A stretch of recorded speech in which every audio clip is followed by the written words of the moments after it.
We interrupt our regularly scheduled programming to bring you this special A&E presentation featuring the original NBC News footage from the morning of July 16th, 1969. I'm Edwin Newman. At this moment, 20 years ago, a Saturn V rocket sat on launch pad 39A at Cape Kennedy, Florida. On top of the rocket, in a spacecraft called Apollo 11, in a command module called Columbia, were 3 American astronauts. At 9:32 a.m., the precise time dictated by the inflexible laws of celestial mechanics, Apollo 11 was scheduled to blast off on the most astonishing voyage ever undertaken. Its destination, the moon. This is the Apollo 11 liftoff, as it happened. The time is T-minus 10 minutes and counting. This is Apollo Saturn Launch Control. We are go for Apollo 11. Firing command coming in now. We're on an automatic sequence as the master computer supervises hundreds of events occurring over these last few minutes. We are go with all elements of the mission at this time. However, it appears to me that that last 15-second count comes very, very quickly, much sooner than I sort of expected it to come. All of a sudden, we were at 15 seconds and we were counting down, and at some 7 seconds, you start getting the ignition sequence, and at that time, it was really all up to Tom, and it's really all up to Neil in this case, because he's the man who has the capability to abort from that point on. If everything isn't set and ready to go from that time on, you're probably too late. So the 3 astronauts are now going through the procedures just described for us in their tiny spacecraft on top of this enormous rocket. They have about 160 cubic feet in there, which is about the size of the interior of a small automobile. But it is so carefully designed, they have packed into that small space a cockpit, an office, a laboratory, a radio station, a television station, a kitchen, a bedroom, a bathroom, and a living room. It is now, what is it, a little over 9 minutes to launch, and we'll be back in a moment. During the 90 seconds that followed, the countdown, which began at 11 o'clock the night before, continued. But the real countdown to this momentous event began in 1961, when Yuri Gagarin's orbital flight dramatized as nothing else could the Soviet Union's superiority in space. President Kennedy responded with the declaration that Americans would walk on the moon before the decade was out. The voyage of Apollo 11 was the fulfillment of a promise and a dream. And though it was born as a byproduct of the Cold War, history remembers it not as a race won, but as mankind's boldest step. A&E is celebrating the 20th anniversary of Apollo 11 by presenting in 3 parts NBC's television coverage of the journey as it happened in July 1969. Until then, as a rule, only a few select individuals participated in the explorations that changed the course of human events. In the summer of '69, when Apollo 11 traveled to the moon, all of us were there. Neil Armstrong, Buzz Aldrin, and Michael Collins were on board the spacecraft, but in a very real sense, all of humanity was the Voyager, and the vessel we traveled on was television. NBC's commentator at the launch site was David Brinkley. The NBC News Space Center was manned by Chet Huntley and Frank McGee. Join us now for the liftoff of Apollo 11. The time is T-minus 7 minutes, 42 seconds, and counting. Frank, we're about to see it begin. It's, what is that? 7 minutes, 7:55. Frank McGee, you there? Yes. And it's getting mighty close. And though we take this in part rather matter-of-factly, I can remember, and I'm sure you can too, David, when we were kids, that one way of separating the nuts from the normal people was to ask a person, do you think a man will ever be on the moon? And if he said yes, you chalked him up as a nut. Right. And if he said no, you said, well, that fellow's all right. Well, it's about to happen. Well, David, well, there it sits out there, the culmination of, well, 25, somewhere between 25 and $33 billion, the skills and dedication of about 300,000 technicians, 11 3/4 years of time, the solemn but certainly risk-filled pledge of a president, some heartbreaking failures, and some stirring successes. This is a day of little kin to that October 4th, 1947, when the shrill and persistent beeps of Sputnik, as it wheeled about the autumn skies, shoved us, unprepared and awkward, into the space age. And this day certainly bears little resemblance to those bleak days of 1958, when Vanguards and Discovers and Junos and Atlases were blowing up on their launch pads. Jack King is about ready with an announcement, Chet. We're going to switch to him now. Apollo Saturn launch control. We passed the 6-minute mark in our countdown for Apollo 11. Now 5 minutes, 52 seconds and counting. We're on time at the present time for our planned liftoff of 32 minutes past the hour. Spacecraft test conductor Skip Chauvin now has completed the status check of his personnel in the control room. All report they are go for the mission, and this has been reported to the test supervisor, Bill Schick. The test supervisor now going through some status checks. Launch operations manager Paul Donnelly reports go for launch. Launch director Rocco Petrone now gives a go for 5 minutes, 20 seconds and counting. Coming up shortly, that swing arm up at the spacecraft level will come back to its fully retracted position. This should occur at the 5-minute mark in the count. In the meantime, the lunar module telemetry has been powered down. We took a good look at Eagle, and it looks good. The spacecraft test conductor for the lunar module reported that Eagle was go. The swing arm now coming back to its fully retracted position as our countdown continues. T-minus 4 minutes, 50 seconds and counting. Skip Chauvin informing the astronauts that the swing arm now coming back. The astronauts will have a few more reports coming up in the countdown. The last business report will be from Neil Armstrong at the 45-second mark in the count, when he gives a status on the final alignment of the stabilization and control system. We're now passing the 4-minute, 30-second mark in the countdown. Still go at this time.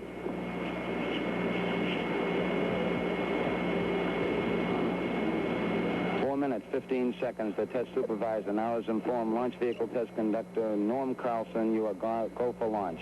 From this time down, Carlson handles the countdown as the launch vehicle begins to build up. We're now hitting the 4-minute mark. 4 minutes and counting. We are go for Apollo 11. We'll go on an automatic sequence starting at 3 minutes and 7 seconds.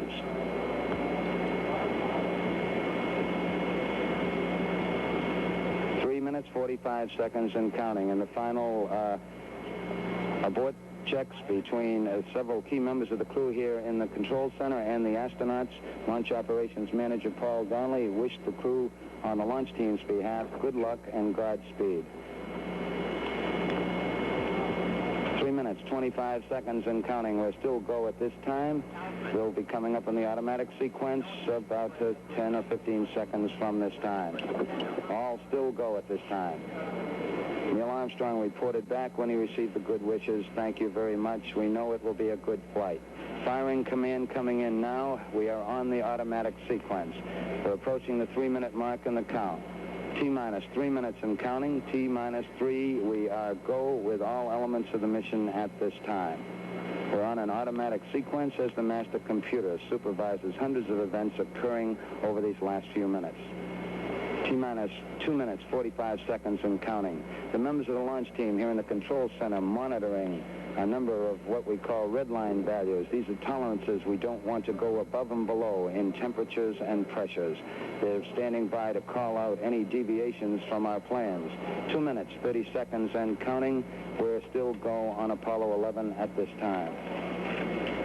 The vehicle starting to pressurize as far as the propellant tanks are concerned, and all is still go as we monitor our status for it. 2 minutes, 10 seconds and counting. The The target for the Apollo 11 astronauts, the moon at liftoff, will be at a distance of 218,096 miles away. We've just passed the 2-minute mark in the countdown. T-minus 1 minute, 54 seconds, and counting. Our status board indicates that the oxidizer tanks in the second and third stages now have pressurized. We continue to build up pressure in all 3 stages here at the last minute to prepare it for liftoff. T-minus 1 minute, 35 seconds on the Apollo mission, the flight to land of the first men on the moon. All indications coming in to the control center at this time indicate we are go. 1 minute, 25 seconds and counting. Our status board indicates the third stage completely pressurized. 80-second mark has now been passed. We'll go on full internal power at the 50-second mark in the countdown. Guidance system goes on internal at 17 seconds, leading up to the ignition sequence at 8.9 seconds. We're approaching the 60-second mark on the Apollo 11 mission. T-minus 60 seconds and counting. We passed T-minus 60. 55 seconds and counting. Neil Armstrong just reported back. It's been a real smooth countdown. We passed the 50-second mark. Power transfer is complete. We're on internal power with the launch vehicle at this time. 40 seconds away from the Apollo 11 liftoff. All the second stage tanks now pressurized. 35 seconds and counting. We are still go with Apollo 11. 30 seconds and counting.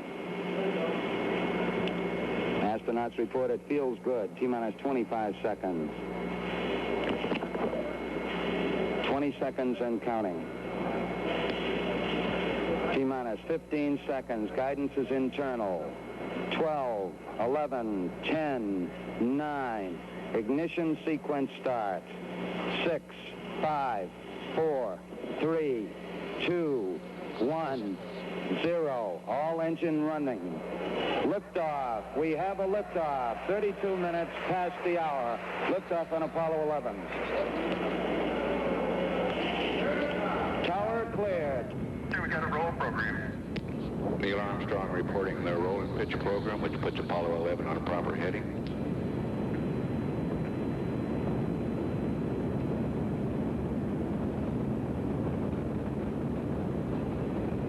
Plus 30 seconds. Roll complete and a pitches program.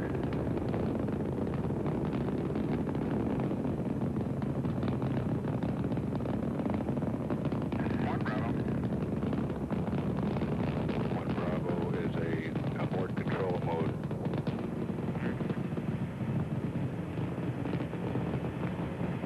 Altitude's 2 miles.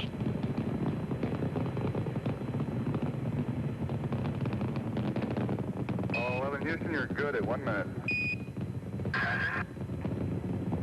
Downrange 1 mile, altitude 4 miles now. Velocity 2,195 feet per second.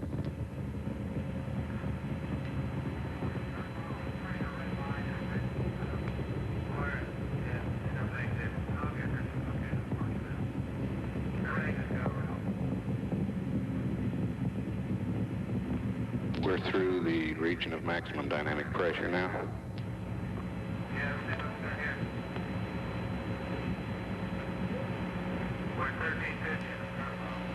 Set 8 miles downrange. Gave credit for his velocity 4,000 feet per second. Stand by for mode 1 Charlie.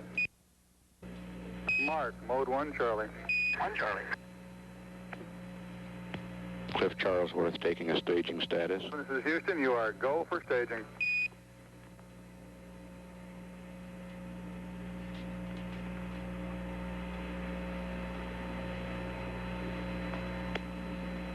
Inboard cutoff.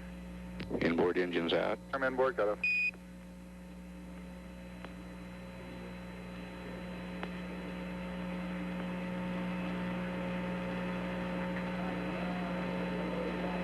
Downrange 35 miles, 30 miles high. Standing by for the outboard engine cut down now.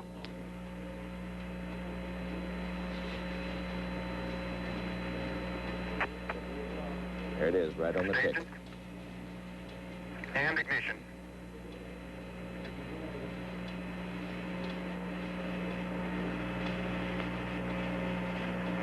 Houston, thrust is go. All engines, you're looking good. Hi, Roger. You're loud and clear, Houston. At 3 minutes, downrange 70 miles, 43 miles high, velocity 9,300 feet per second. We got skirts up. Roger, we confirm, skirts up. Tower's gone. Roger, tower. Neil Armstrong confirming both the engine skirt separation and the launch escape tower separation. Houston, be advised the visual is go today. This is Houston, roger out.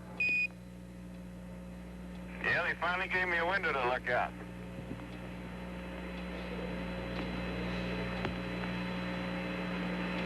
Houston, your guidance has converged. You're looking good. Downrange 140 miles, altitude 62 miles, velocity 10,300 feet per second. 11 Houston, you are go at 4 minutes. Roger.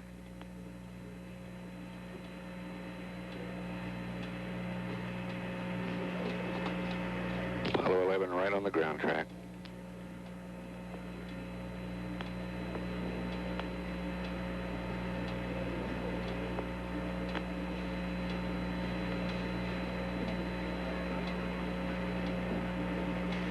.190 miles downrange now, 72 miles high, velocity 11,000 feet per second.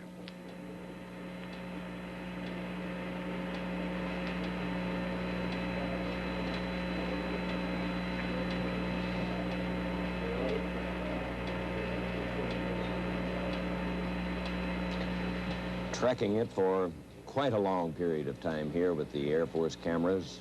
About 80 miles in altitude now and more than 200 miles downrange, and still get a picture. Booster says it's looking good at 5 minutes. 11 Houston, you are go at 5 minutes. Roger, your Apollo 11's go.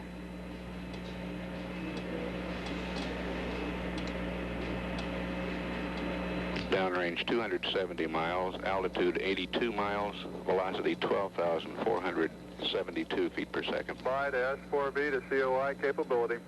Okay. Mark, S4B to COI capability. Roger.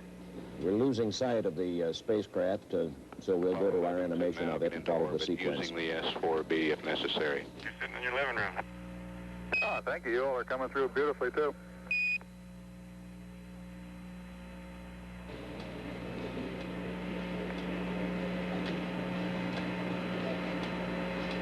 It is the second stage of the Saturn that is still firing and will continue to fire for about another 4 minutes now. Everyone's reporting go here in the control center. So at 6 minutes, starting to give them orders. Roger 11, your go from the ground at 6 minutes.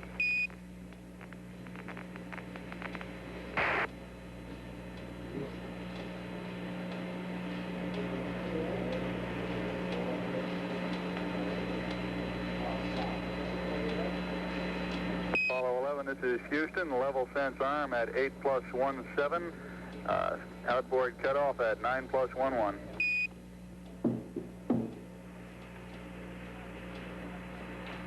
When you see it in the early stages of the liftoff and realize that the Level sense arm is the sequence that arranges the staging between the second stage and the third stage. The fuel uncovers a sensor starting that sequence. and realize that the rocket is 363 Predicting feet that high. will be uncovered at 8 minutes 17 seconds with outboard engine cutoff, 9 minutes 11 seconds on the second stage. Apollo 11's go at 7 minutes. 11, this is Houston. Roger, your go from the ground at 7 minutes. Level sense arm at 8+17. Outboard cutoff at 9+11. Roger. Downrange 530 miles, altitude 95 miles, velocity 17,358 feet per second. They're within about 5 miles of as high as they want to get on the launch. But I was trying to say that the flame shooting out of the rocket is 2, perhaps 3 times as long as the rocket itself, which is 360 Apollo 11 feet. still so you right can down the imagine ground how track, still long go the flame is. at 7 minutes 41 seconds. Roger, we confirm. Inboard engines are out on the second stage as planned.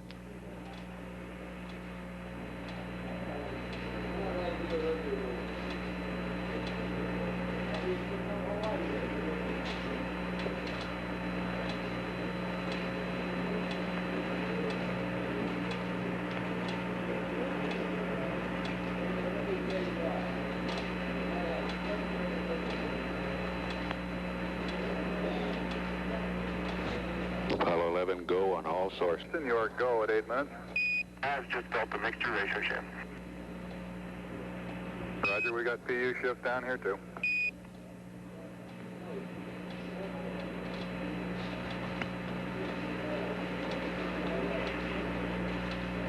Nice day for it. These thunderstorms downrange is about all.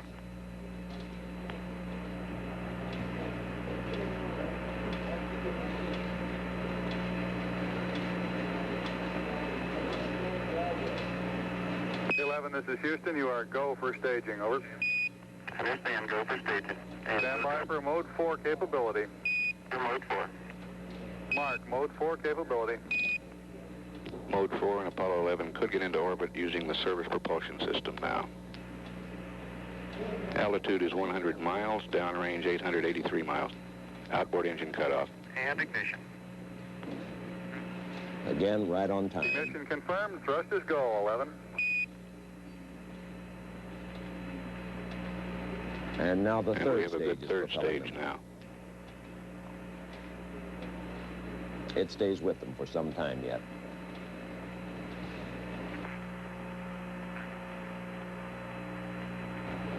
Velocity 23,128 feet per second. Downrange 1,000 miles, altitude 101 miles.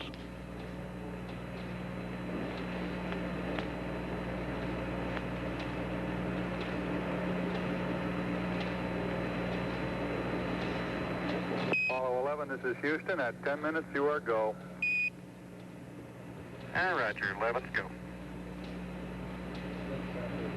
Capcom Bruce McCandless giving the reports here from the control center.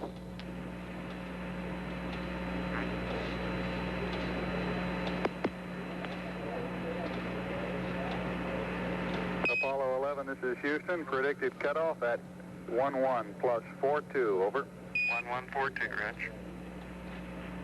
It'll be 11 minutes and 42 seconds into the flight when the third stage comes Downrange off. 1,175 miles. Velocity 24,190 feet per second. Altitude 102 nautical miles.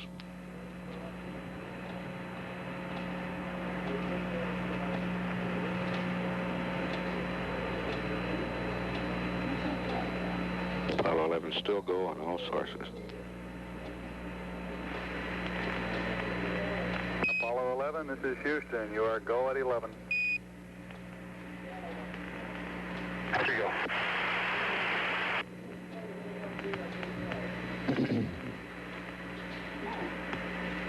We're predicting third stage shutdown at 11 minutes 42 seconds.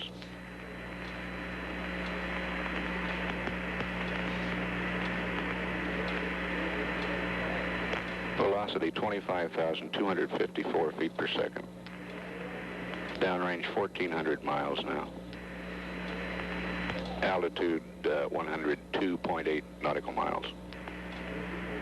Shut down. Shut down right on time. 1.4 by 103.6. Roger, shut down, and we copy 101.4 by 103.6.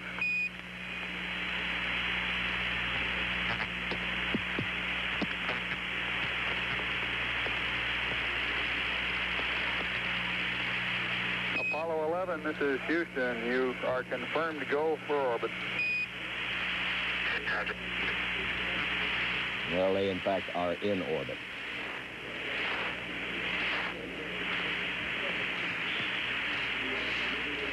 And this is Mission Control in Houston. This is Houston. The booster is safe. All Roger. Show velocity at insertion 25,568 feet per second.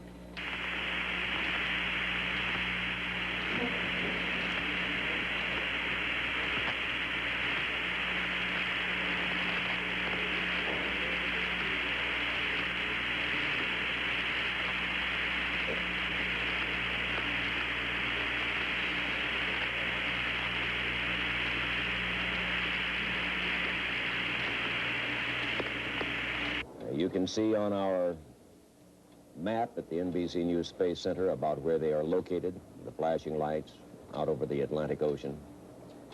They are in orbit almost exactly what they had in mind. They wanted a circular orbit of about 101 nautical miles. The orbit is 101.4 by 103.6.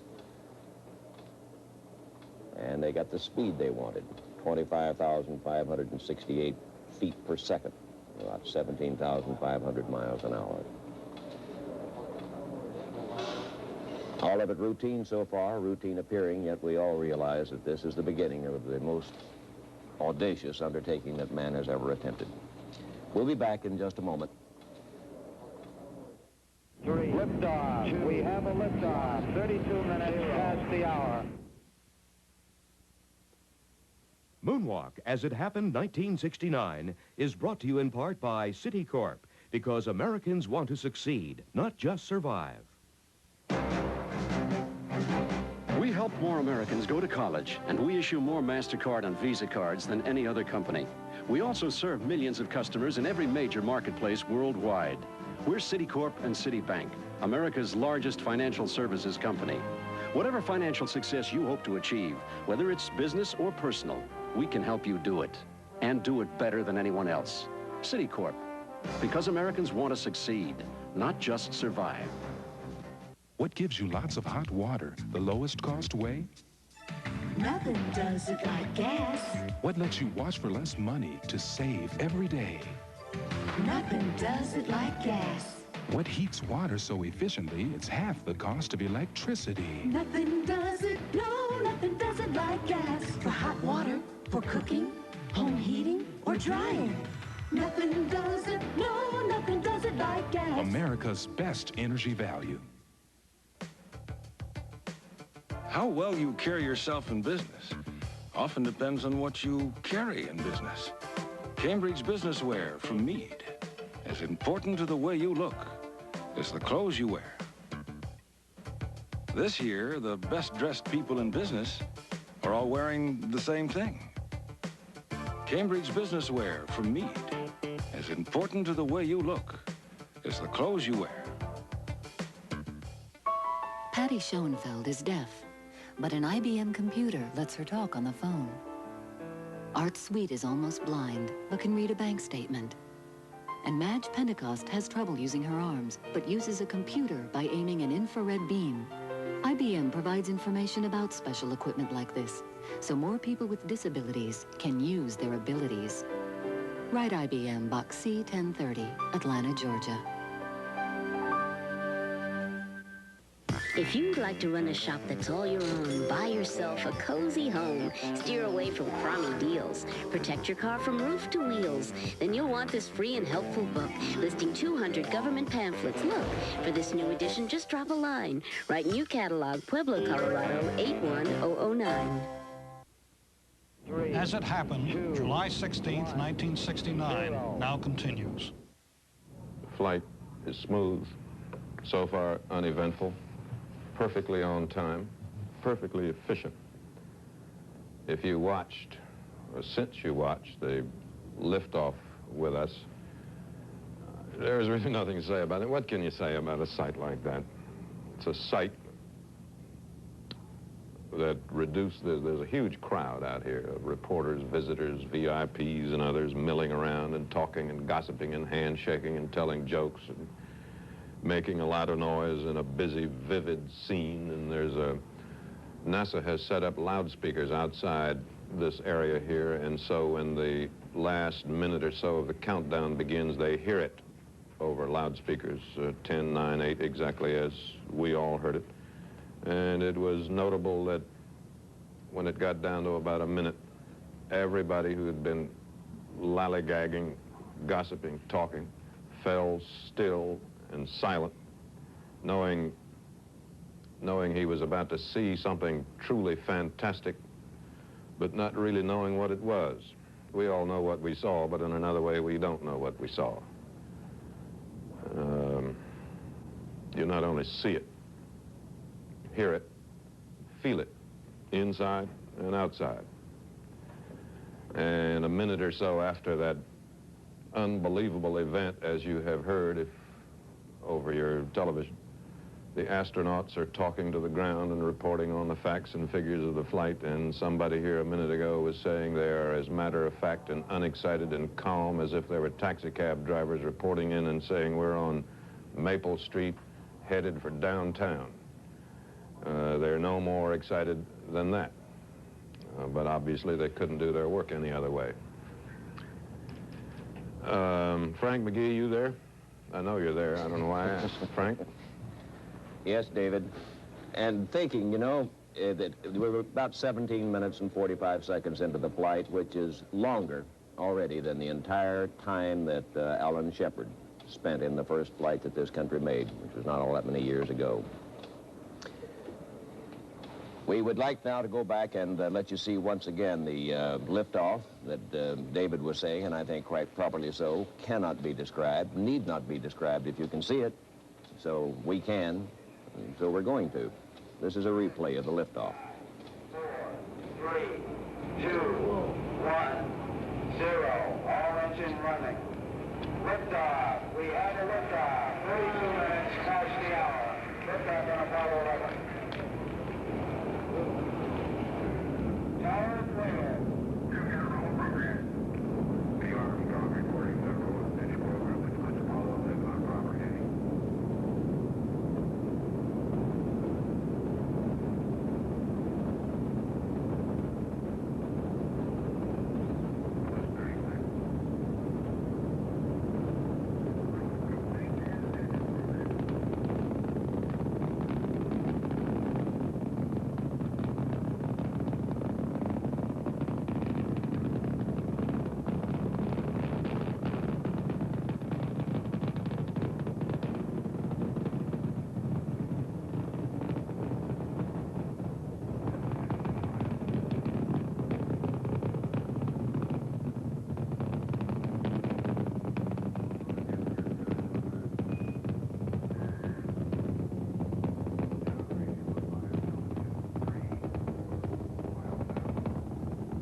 And that was the liftoff.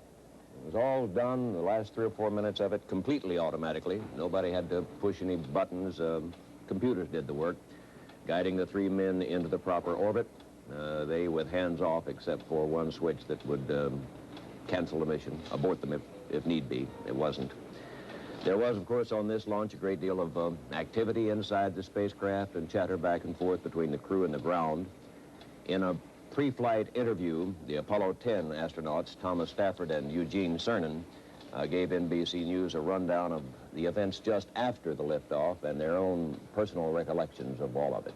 At the liftoff sequence, you heard Stoney called liftoff. He monitored this in the blockhouse, and when the TV saw the actual physical separation of the booster on the pad, that was when Stoney gave his go. With that, Neil and the crew would feel a slight increase in pressure on their backs, and at 12 seconds, the booster cleared the tower. Then at the same time, the roll program and the pitch program would start within a second of that time, and that's what you heard them call out. That's when the booster starts to roll 2.5 minutes, then it'll pitch down range as it goes out over the Atlantic. We've cleared the pad, and also the launch mission director gave the call tower clear when he visually saw the end of the booster clear the umbilical tower. And at that time, from on the ground, you noticed that the booster started its pitch over. And then you heard the Mission Control Center in Houston report a mode 1B. That occurred at 42 seconds. That means it's a different type of abort mode. And that you'll have. Then later on, you'll hear the call max Q. And max Q, the dynamic pressure around the spacecraft is increased to a certain point, and then it'll decrease beyond that. And up to then, it starts to scream and howl inside. However, it wasn't as loud as the Gemini because we had a boost protective cover over, we had a fairing out in front where the Gemini was just a blunt nose going through it, and also the Gemini spacecraft cabin was smaller and the spacecraft was not really as beefy as the Apollo. About 50 seconds or about 14,000 feet. Our cabin now, which is pressurized to roughly sea level, 14.7 pounds, just a little bit greater than that, 14.7 pounds, primarily oxygen, now starts venting, and it finds a 5 psi, pounds per square inch differential between the cabin and the outside air. And when this occurs, there's no question that the cabin vent valve is opening because it comes out with a big whoosh. So I know that although we explained to Neil and Mike and Buzz from previous flights that there would be a big, horrendous noise when this happened, I'm sure that, that they were a little bit startled when they heard it on this past launch. And the next event after that was when Neil reported inboard engine shutdown. This occurred at 2+15, and the G level was up to nearly 3.5, and it dropped down to 3 as you lost the thrust from that one engine. And then it continued to build up again into the staging event. Staging occurred approximately 2 minutes and 40 seconds. And again, what happens there, you have over you did have 7.5 million pounds of thrust to the first inboard shutdown. That reduced you to 6 million pounds of thrust, but your weight's decreased, so your total G level is up to nearly 4 Gs, and suddenly, within a quarter of a second, it goes to 0. The most descriptive briefing or debriefing term we could give to Neil and Buzz and Mike to know what to expect from what you just saw right out here was that we call it the Great Train Wreck. And although as we saw a fireball from down here, when these two stages separated, the crew up there actually doesn't see much of a fireball at all. In Gemini, actually, when we staged, we had a fireball wrap around the spacecraft and we flew through it. In Apollo, because the vehicle is so long and we're so far ahead of the first stage, you feel it, as Tom just described, and as we call the Great Train Wreck, but you don't see that big fireball that you amazingly think you might after watching staging from the ground. The next item that occurs, and you'll see this on the panel, it occurred when the light goes out, the S2 SEP light. That's when the big round ring that contains around the engines of the S2 gets jettisoned. And you'll hear this with a slight bang, and after that at 3:17, the tower and the boost protective cover is jettisoned. There's a slight fling, and you see it disappear right out into the black sky. It's gone. You never see it again. The tower being gone at this time, of course, took the boost protective cover with it. And now you can see out all 5 windows. And what Mike, being in the right seat, and or Neil in the left seat could actually see, which I recall as being a little bit startling, it was no problem, but it's something I hadn't expected, was when that S2 is guiding, you have this active guidance as Tom was talking about, your trajectory is such that you go very high in altitude and then you pitch over and then you start accelerating the whole stack, the whole booster up to inertial velocity. Well, what Mike was actually seeing outside that window, because he didn't have a great deal to do during this boost period except monitor system. What he was seeing actually was the horizon through his window go up and down as the guidance was hunting for the right attitude. Now this is a little bit startling because the whole world seems to go to the top of your window and then comes to the bottom of your window, and you're not sure whether you're going to do what we in aviation call a split S back down into the surface, or whether you're actually going to sort of level out and seek the right attitude. This is normal. This is what Mike saw. This is what we saw in Apollo 10. But it was one of those little things that no one had told us that was a little bit surprising. The next thing that occurred to the major significance is when the S2 stage shut off. And that occurred at approximately 9 minutes and 11 seconds. And at that time, you get a minor pogo, but then it stops abruptly as the S2 stage is jettisoned. And it can no longer have a series of compression. Again, the load factors are a lot lower on the S2 stage. We're only up to around 2.5 to 3 Gs when that shuts off. And then the S4B is burning all the rest of the way into orbit. And then the final thing is when you obtain the orbital velocity, and that occurred approximately 11 minutes and 40 seconds. I'm perhaps be forgiven for saying that I find that fascinating. We've talked with the astronauts on, I don't know how many flights, but always prior to the flight, and asked them what they think it's going to be like, what they think it's going to look like and feel like. But this, to my knowledge, is the first time we have had them after the flight and have them tell us not what they expect, but what they experienced. And I think it adds something to it. We'll be back in just a moment. 3, 11 Houston, thrusters go. All engines, you're looking good.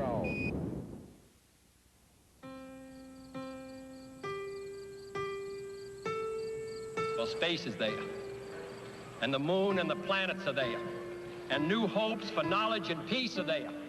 And therefore, as we set sail, we ask God's blessing on the most hazardous and dangerous and greatest adventure on which man has ever embarked. We sent them into the unknown, and they took with them not only America's hopes and dreams, but new, unheard-of technologies that have since touched us all. The master computer supervises hundreds of events occurring. Astronauts report it feels good. And 12, 11, 10, 9, ignition. And the whole world watched, and the whole world shared our pride. From the earliest unmanned missions, IBM technology has played an important part in America's space program. We are honored to have shared in this remarkable journey.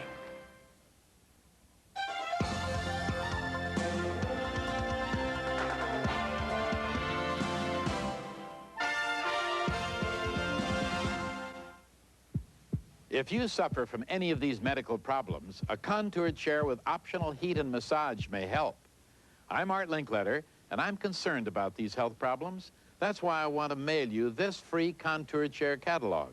You see, Contour chairs are orthopedically designed to provide the kind of firm support you need to help reduce pressure on your legs, thighs, hips, and back.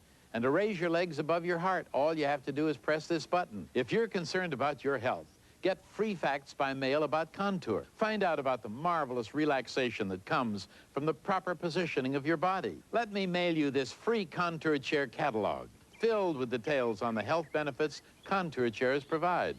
Call me to get this important free information by mail now. Call 1-800-634-4200. That's 1-800-634-4200. Toll free. Call 1-800-634-4200.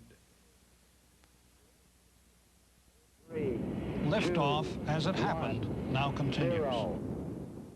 The Apollo 11 Saturn V combination, which took off from Cape Kennedy about 30 minutes ago, weighed 6,300,000 pounds at the time of firing.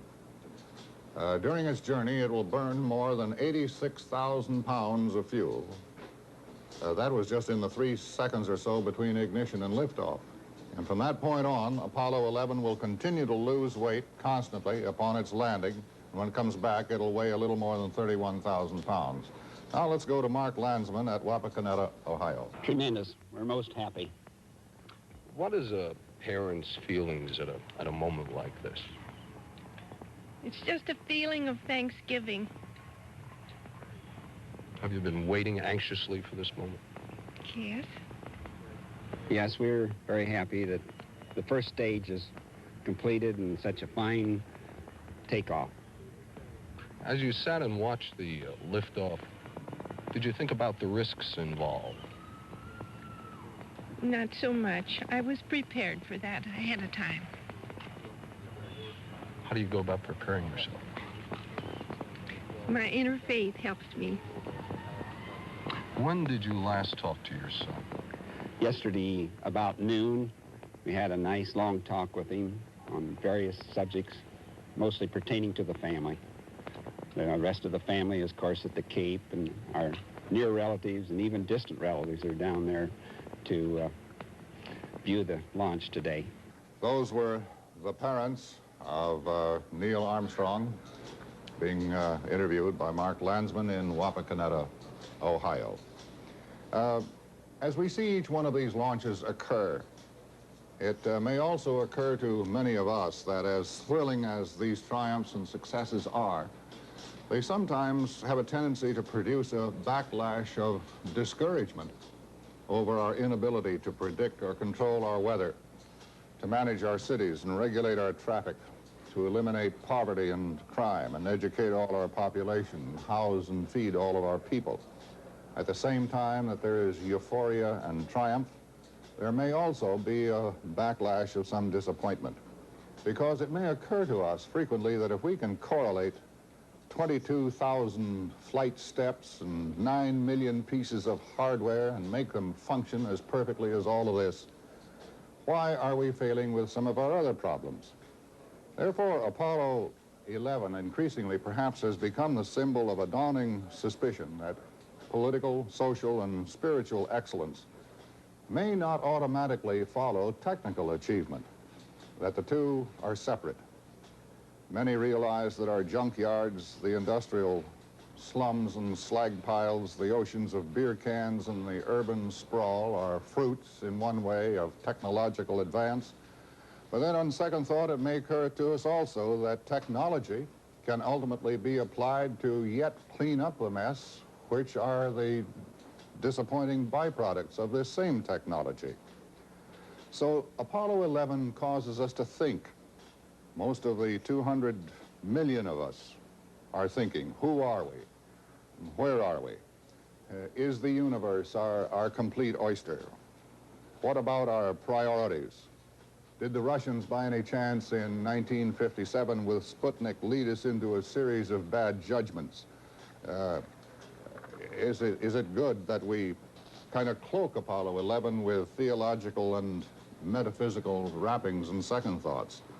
For it might yet dawn upon us that a restrained, self-disciplined, and precise life journey here on Earth could produce some comparable results. Well, Frank, I was about to pose a question to you, but we knew that this was going to occur with Apollo 11. Any free people, I should think, with the freedom to ask difficult questions and a habit of exercising that privilege, would ask, after an investment of $25 billion or so, what is going to be the fruit of all of this? What's it going to yield? What's going to be the return? Indeed, Apollo 11 does come at a time when it's increasingly difficult to sell the concept that we go to the moon just because it's there, or that we think we can do it, or that we go just for the sheer excitement and exhilaration of it. A solution of problems and a list of social political triumphs, it occurs to us, would also yield a great sense of national exhilaration at this point. So as Apollo 11 takes off and the moon journey begins, and as it concludes, I suppose most of us Americans are going to be wondering about our list of priorities. And it was interesting to note that the Reverend Ralph Abernathy of the Southern Christian Leadership Conference led a group of 15 persons, most of them children, to Cape Kennedy, to say that the United States should match its efforts in space with a program to feed the hungry on Earth. Abernathy said that America has reached out to the stars, but has not reached out to her starving poor. Well, Dr. Thomas Paine, administrator of the space agency, then met with Abernathy yesterday and told him the Apollo would not be sent to the moon if that would solve the problem of hunger in the world. He said the national unity and purpose which makes the moon flight possible also and ultimately can be brought to bear on poverty. Frank? This question that you posed, Chet, about what does it gain us has been posed to everyone in the program, I suppose, from the top officials to the astronauts themselves, and it's hardly fair, really, to ask them because their minds don't run in those channels. But it is a good and sensible question to ask. And they have great difficulty in answering because they can't point to anything really tangible. They can't say, look, that thing standing there, whatever it might be, is a result of this program. And the best answer that I've been able to piece together from them, and I don't necessarily accept it as being adequate, but at any rate, it's the best answer that I can recall them having put together, is that out of it will come a technology, that the government has succeeded in harnessing the resources of the government, the scientific community, of the universities, and of industry, and managing this successfully to tackle extremely difficult problems and do extremely unlikely things. This is an accomplishment which cannot be denied, And out of it, good things could happen. We, after all, do have the technology to clean up the water. We have both what they call the software and the hardware to do it. We have the technology, which is to say we know how to clean up the air. We have the software and the hardware to do it. And heavens knows we know how to feed people and we know how to build houses. What is lacking at this point is a determination to use the technology at hand to solve those problems, the will to do it. About the only thing that we don't know how to do is change people's minds and make them like each other. That's not a matter for technology. But the rest of it is at hand if the decision is made to do it. David? They're in orbit, and everything is fine. On the score, on the subject you were talking about, it seems to me that the flight we have seen begin today was a combining of technology and romance in a way they never have been combined before, which is to say that the engineers now are doing what poets and romantics have imagined. And perhaps there will always be a gap between what man imagines and what he is able to do, because it is easier to think about doing something than it is to do it. But so long as the gap between imagination and reality is not too big, we may even preserve some degree of sanity. The alternative is for man to feel bound and limited and held down when what he actually wants to do is move, explore, expand, grow, achieve, and fly. And so with some really splendid engineering we have seen here today, an impressive tribute, by the way, to the talent turned out by American technical schools, one generation of Americans is doing what an earlier generation dreamed about. Floyd Kalber is NBC News correspondent, is on, what is it, the Merritt Island Causeway? What do they call that?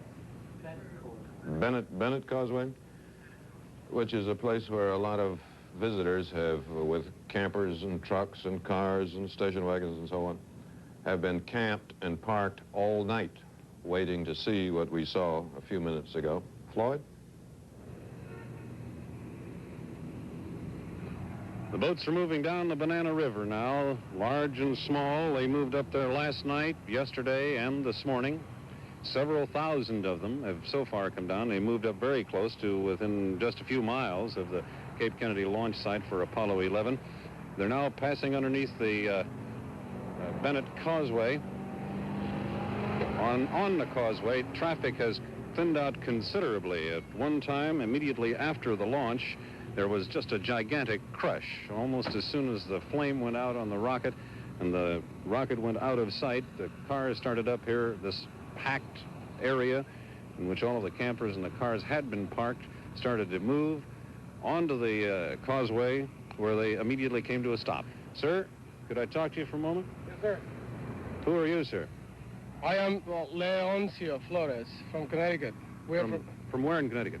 Greenwich, Connecticut. Is this the first space shot you've seen? That's right. We came all the way down from Connecticut to watch it. 1,200 miles. Is this a special trip down to see the launch? Nothing but the space shot, right. Are you going to take a vacation, go on somewhere from here? Well, we plan to spend about a week over in North Carolina, but this was our main reason. The main reason was the launch? The space shot, right. What was your impression of it? Well, it's fabulous, the thundering as the space shot takes off, and this emotional moment that you don't know whether it's taking off or staying on. I think this is the crucial moment. Did you have some concern? Yes, I was. Can you compare it with anything that you've ever seen or heard of in your lifetime? Oh, God, like when I was getting married or something like that. I'm not going to ask your wife for a rebuttal on that. Thank you very much, sir, for talking to us. We appreciate it. It is a pleasure. Appreciate your taking the time. Thank you. So now the tourists move off from the causeway, the Bennett Causeway, and go on to continue their vacation, adding a very historic moment to what would otherwise be an exciting vacation anyway. And they go on now to their alligator farms and their underwater swimming programs in the sandy beaches of Florida. Floyd Calber, NBC News, reporting from the Bennett Causeway. So he said it felt like the day he got married. The Apollo 11 is now out over the Indian Ocean, approaching the western shore of Australia. And as you perhaps know, the crew will make 1.5 revolutions of the Earth, and when it comes back over Australia on the next time around, that will be the moment for the decision whether or not to go for the moon. That will be a couple of hours from now. We'll be back in just a moment after this message. 3. Liftoff. We have a liftoff. 32 minutes past the hour. What gives you lots of hot water, the lowest cost way? Nothing does it like gas. What lets you wash for less money to save every day? Nothing does it like gas. What heats water so efficiently it's half the cost of electricity? Nothing does it, no, nothing does it like gas. For hot water, for cooking, home heating, or drying. Nothing does it, no, nothing does it like gas. America's best energy value. During the 30s and 40s, America was thinking big. Big cars, big cigars, and movie stars. And from the great glittering ballrooms, the big sound of those wonderful big bands. Now, Quality Records presents the definitive Big Band Collection, a superb selection of 36 big band favorites on 3 magnificent albums. Sit back and enjoy the best of a beautiful era.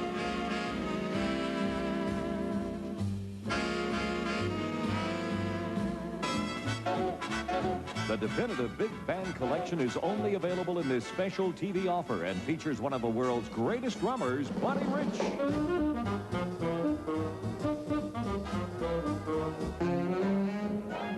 The definitive Big Band Collection, a lifetime of memories on 3 LPs, 3 cassettes, or 2 compact discs. Order now.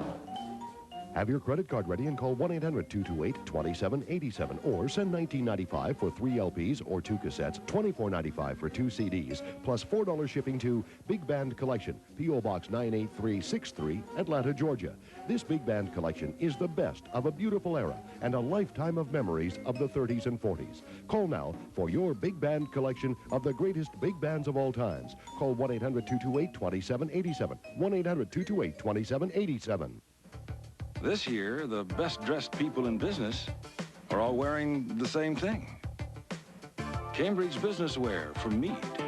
As important to the way you look as the clothes you wear. When you're choosing your business wardrobe, selecting everything down to the last detail, don't forget the last detail. Cambridge business wear from Meade. As important to the way you look as the clothes you wear. As it happened, July 16th, 1969 now continues. It's interesting to realize that almost at the very time that Apollo 11 was being prepared and fueled up earlier this week, the 1970 fiscal year budget for NASA was getting its final treatment in the Congress. The Congress, under mandate and political pressure to cut down on federal expenditures, was voting NASA just over $3.9 billion for its next year of operation. The lion's share of this money is allocated for the Apollo moon landings, which are expected to continue through 1970, or next year. This program will get $1.691 billion compared with $251 million for work on the so-called Apollo Applications Program. This program is the next big project for the space agency, that is the placing of space stations in Earth orbit so that scientists can work and experiment in space for longer periods of time. The budget allows for a NASA staff of 31,500 people and for 100,000 other indirect employees. Correspondent Roy Neal is standing by at the Space Center in Houston. Roy? The Lunar Receiving Laboratory here at the Manned Spacecraft Center is the place to which the astronauts will be brought after their flight. Along with them, their samples and their pictures of the moon. Manager of the laboratory, Dr. P.R. Bell, is here with me now. And Dr. Bell, it occurs to me that this must be a truly exciting moment for you and your people. Your laboratory is about to come to life. Yes, sir. It is indeed. The launch is going off very well, and Our preparations are proceeding properly. We're all in good state. Those preparations that you mentioned, at this time, what are your people doing? Well, they've been for months now preparing the operations. The people with the plants, for example, have been doing that for a month and a half or so, getting the plants grown that have to be used in these tests. So we're just proceeding up bit by bit, step by step towards the actual operation, which don't start till the 25th. Right, once the astronauts have returned, but what about those people who will be quarantined with them? What's their status this morning? Well, now, that is a little different because this morning these people are going into the CRA and they're essentially in closed quarantine from this morning onward. Why would you lock them up so early, sir? Well, that's to make sure that if any of them are going to come down with the flu or a head cold or something, we find this out well in advance and they'd get no further exposure to other people than themselves until that time. We don't want a stray cold coming down to make a mess of our problem. Do they have television in that crew receiving area, Dr. Bell? Are they following the flight in other words? Of course, yes, indeed they do. They've got television and radio, and they've got their own telephones in case they want to talk to somebody, so there's no problem there. I see. Now, the lab status itself, sir, can you give us just in broad general terms the intent, the purpose of this place? Well, this, of course, is basically a quarantine facility with very special and important scientific attachments for preliminary examination of the sample. It has facilities really for the sort of protection and preservation of the sample as the major parts over and above the quarantine tests. So we'll get the samples in, keep them from harm, test them for finding out whether there's any pathogens of any sort in them, and then begin the preliminary experiments that must be done because the time is wasting, and hold them there until the end of the quarantine interval when we're sure the pathogens are absent, and then send the material out to principal investigators everywhere, along with what we found out at that time. Now, the question's often been raised, Dr. Bell. Are you really worried on behalf of your people that the astronauts might bring back some strange spore or germ from the moon? Oh, most certainly not. Many scientific people have offered to eat the stuff if that would help the situation any, because the probability is quite negligible.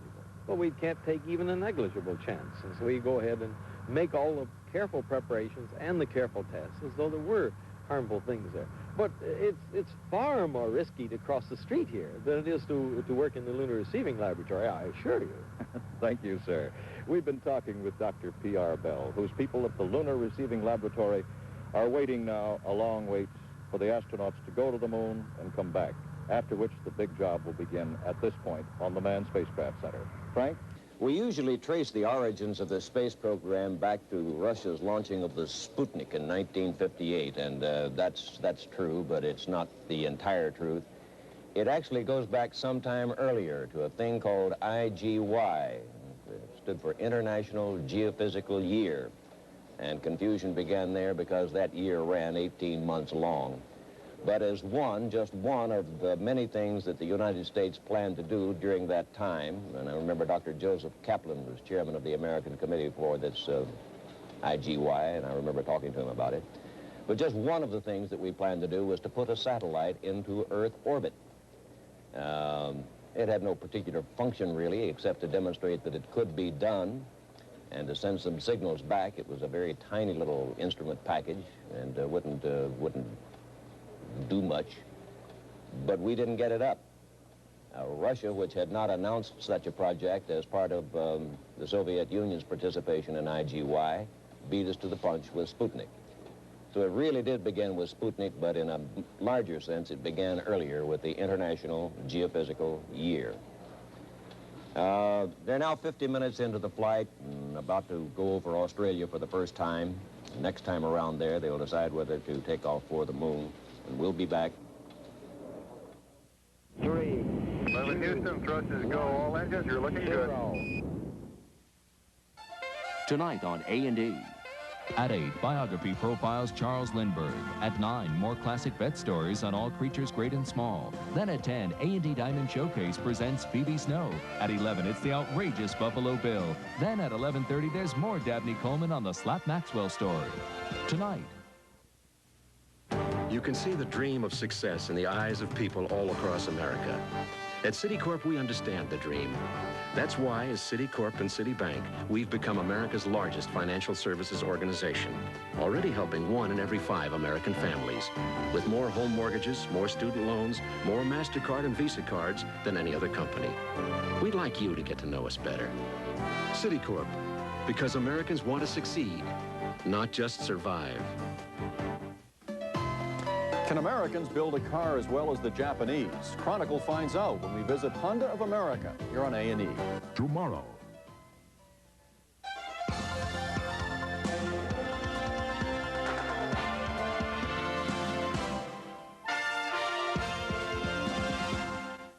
You already know where to look for the finest in comedy, drama, documentaries, and the performing arts.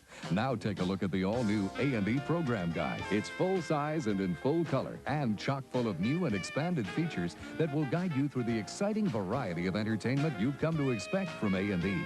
Each new guide offers monthly program highlights, program and celebrity close-ups, insightful feature articles, colorful prime-time schedules, descriptive daily listings, and a preview of what's coming next month. The A&E Program Guide is available monthly at the rate of $18 per year. To begin your subscription, send a check or money order to A&E Program Guide, P.O. Box 2094, Mahopac, New York, 10541. Or simply use your Visa or MasterCard and call 1-800-228-2787 toll-free. Get the source, the A&E Program Guide, and keep abreast of the finest programs television has to offer. Liftoff, as it happened, now continues. The crew of Apollo 11 is unique. 2 of the 3 members will become, by all present appearances, the first human beings to set foot on another heavenly body. Additionally, they are unusual. Only 6 men before them have been in the vicinity of the moon. And they also have another minor distinction. They perhaps have been asked more questions than almost anybody in the world, politicians included. For weeks before a flight, they are subjected to an endless stream of questions by people like myself. And it's not an easy chore for them to perform. They're not naturally talkative men, most of them. And the things they do talk about are difficult for the rest of us to understand. But they bear it with great good grace and do as good a job as they can. None of the men involved in this flight is regarded as an extrovert. Collins does have and frequently shows a good and keen sense of humor. I was talking with him before the flight in Houston, Texas, and I asked him if he, Collins, could describe the other 2 members of the crew for me. Let's suppose now that you were talking to somebody who had never seen Armstrong or Aldrin, didn't know a thing in the world about them, and you wanted to describe them, not physically, but just the kind of guys they are. How would you go about first, say, Armstrong? How would you describe him to such a person? Well, I would first describe Neil as extremely intelligent. I mean, he has, I think, what is almost a towering intellect. It's not immediately apparent when you talk to Neil, but you probe deeply. Hard thing to do with Neil. He likes his own, he has his own barriers erected, but if you probe through those barriers, you'll find Neil is, as I say, that's my first impression and most lasting impression, extremely intelligent man, and not just in the very narrow field of space technology, but to cover a wide range of subjects. He's, I think, an outstanding individual. And Buzz, quite the same. I think the 2 of them, if they have one characteristic in common, I would say intelligence. They're both extremely intelligent people, and it's tough to keep up with them. They both have a certain amount of reserve, too, which is not bad. Yes, I believe that's true. They both, unfortunately, tend to be non-communicators, but it's there. They tell me, I don't know Armstrong that well, but they tell me he has a pretty sly wit on occasion. He has. Neil has, I think, a wonderful dry wit. Yeah. Can you recall any little things he's come up with, or is that putting you on the spot? I don't, no, it doesn't really, but I don't right this second recall any, but you have to be listening closely for him, or you miss him. He has a wonderful dry wit. Michael Collins, who has a wit himself. The Mission Control reported the heartbeats of the astronauts on their liftoff this morning and compared them to the rate of heartbeat that they had in their earlier flights. For Armstrong, his heartbeat this morning was 110. Now, that compares to a beat of 146 when he flew in the Gemini program. And Collins had a heartbeat of 99 today compared to 125 on his previous flight. And Aldrin's heartbeat this morning, as he took off from Cape Kennedy, was only 88 compared to 110 when he flew in the Gemini mission. So all three men had a lower heartbeat rate this morning than they had on their previous flights, which seems to suggest that there is some advantage to experience. Russia, by the way, had made no mention of today's flight in broadcast and the publications up until yesterday, or through yesterday, very little mention. And it appeared that they were pretty well going to ignore today's flight. But they did broadcast the liftoff at about the time, gave the names of the crew, and this seemed to indicate to some Soviet watchers that they might offer fairly comprehensive coverage of this flight. They did not, however, interrupt their television programming to carry any live pictures of the liftoff from Cape Kennedy. Nor has Moscow had any more to say about the Soviet Union's Lunar 15, which is now on its way to the moon, and with success should land there before the Apollo 11 crew does.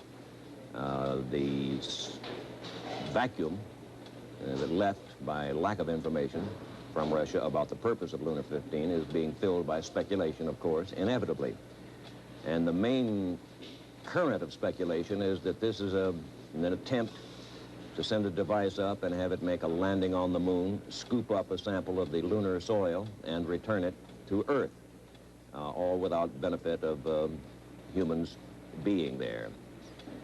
But as we say, that is only speculation. Russia hasn't said what its purpose is and is not likely to until after it's accomplished. It is an advancement of sorts, I suppose you could say, for the Soviet Union to even announce that they have anything underway until it's accomplished, because in the early days of their programs, they never said anything until the whole thing was over. They could not, of course, keep it secret from the world because the skies are being watched by radar all the time, and the rest of the world knew when they launched or attempted a launching. But it was only after the fact and after a success that Russia would even acknowledge that the undertaking had been attempted. Peter, Hackus, what have you there? Frank, we understand that within the next 20 minutes or so, we are going to get our first transmission from Apollo 11. Now, this will be by use of the camera that we've seen before. This is the color camera, which is inside the command module. This 13-pound camera.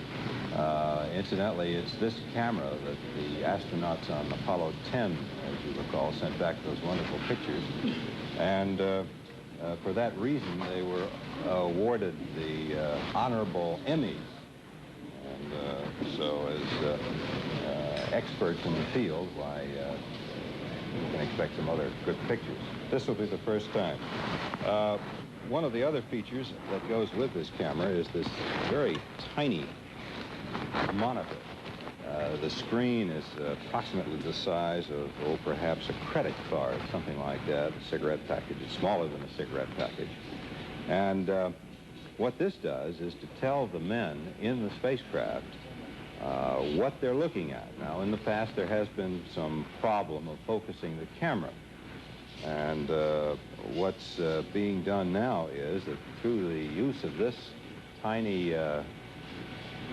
camera, the astronauts, that is to say this tiny mini monitor, they're calling it, they can tell more or less where they're focusing the camera. They can't tell exactly, but they can certainly tell the general direction. So by the use of both the camera and this tiny monitor, which they'll be looking at in this fashion, you notice the Velcro on the bottom of the monitor, and this goes either on top or on the side of the camera. They can tell pretty much the pictures they're taking. Now, the lenses, everything is simplicity. As I said, it's very lightweight, 13 pounds, and very simple to operate. They are variable focus lenses. They are, there are about 3 different stops that they have. There's a zoom lens attachment. And from what we saw last time, we should this time get equally good pictures.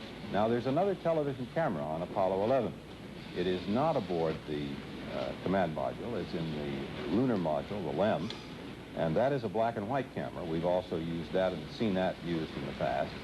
And so this camera will stay aboard the command module. And in fact, we'll be getting pictures between here and the moon, and then we'll be getting pictures all the way back from the moon. The other camera is stowed at this particular moment aboard the LEM, and the LEM, as you know, is folded, and we haven't seen it brought out yet. That camera will be unveiled, so to speak, after the LEM strikes the lunar surface, lands on the moon. And from that moment on, we'll be witness, hopefully, to all of the activities that Armstrong and Aldrin do. In fact, we'll be seeing the first man stepping onto the moon as he actually does it. And then they will remove that camera from its bracket and put it about 30 feet away from the lunar module. And that camera then will continue to play for all of the time that they're on the lunar surface. So we'll see all of that activity. That comes, of course, only after they reach the moon. In the meantime, as I said, within another 15 or 20 minutes, we hope to get the first brief television transmission from Apollo 11. Now, David Brinkley. Thank you, Peter. Be sure to give that camera back to him. We are told that in several countries around the world, Monday, next Monday, is going to be a holiday in the schools and otherwise, because on television, every country on Earth that has television, with the possible exception of Russia and maybe a handful of others, will watch the landing on the moon live at the same time we are. In this country, it'll be in the middle of the night. In various other countries, it will, of course, be at various times, depending on where they are.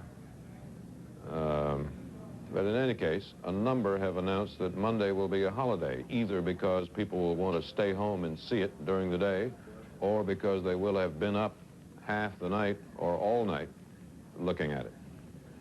There has been no such happy announcement forthcoming in this country. A few minutes ago, Vice President Agnew, who was here among the VIP guests, went into the firing room here next door, where the launch is controlled, walked around, admired what they were doing, and then using a PA system made a little speech to those in the room. Here's how it was on videotape.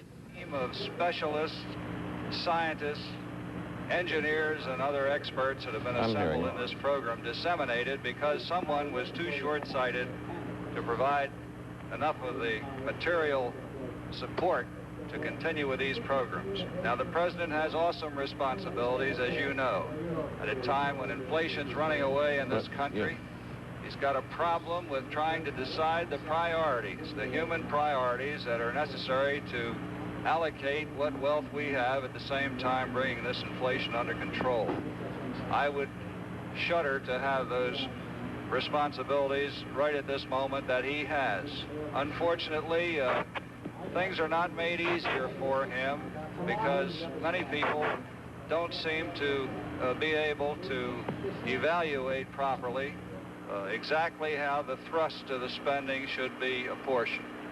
And maybe nobody can do that. Maybe that's a job for a superhuman being.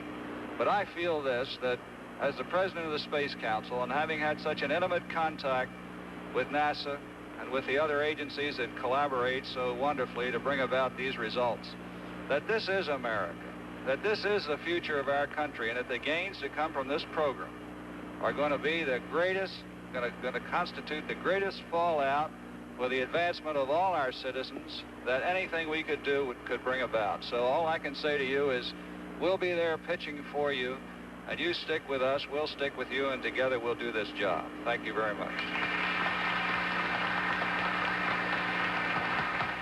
That was Vice President Agnew, of course, here next door in the firing room, talking to the NASA people who were in charge of the launch. And you heard what he said.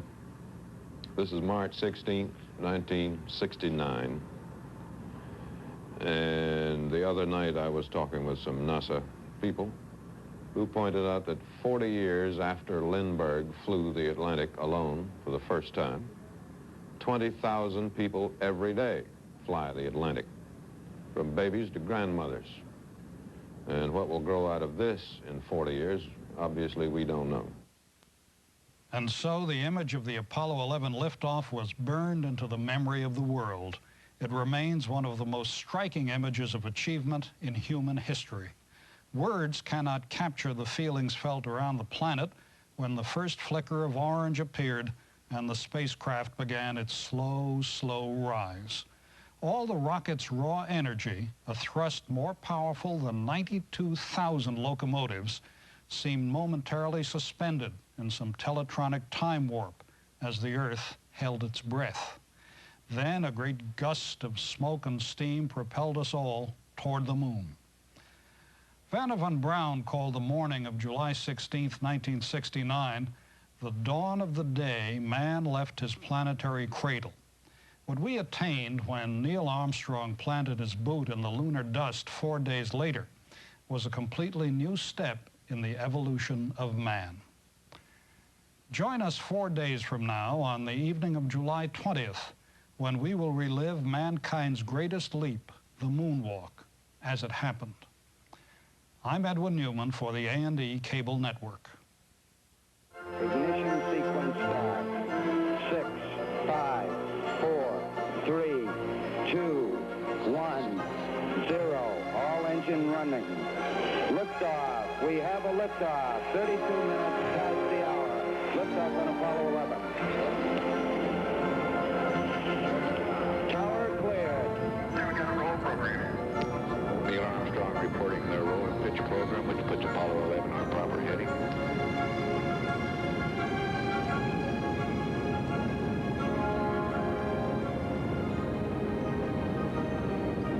Plus 30 seconds. Roll complete and ignition program.